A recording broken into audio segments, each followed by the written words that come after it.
বিক্ষোভের আগুন এখন সড়কে, বকেয়া বেতনের দাবিতে রাজপথে শ্রমিকরা।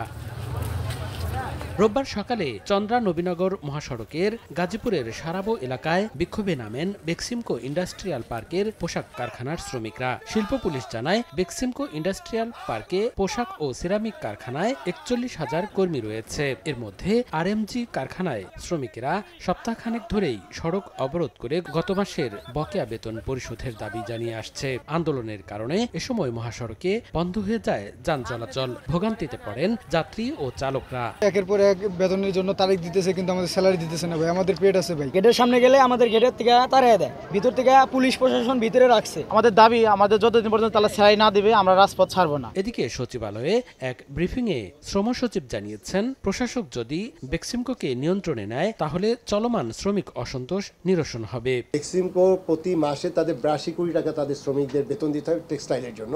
তাদের ফার্মাসিউটিক্যালটা চলছে এবং সেখানে আমরা একজন অ্যাডমিনিস্ট্রেটর নিয়োগ করার কথা এবং সেটাও করা হয়েছিল, কিন্তু হাইকোর্টের এটা অ্যাপিলেট ডিভিশনে আছে, সেটা দ্রুত আমরা অ্যাডমিনিস্ট্রেটর নিয়োগ করব। এর আগে শনিবার সকাল থেকে রাত ৭:৩০ পর্যন্ত ১০ ঘন্টা চন্দ্রা নবীনগর সড়ক অবরোধ করে রাখেন শ্রমিকরা। সময় সংবাদ, গাজীপুর।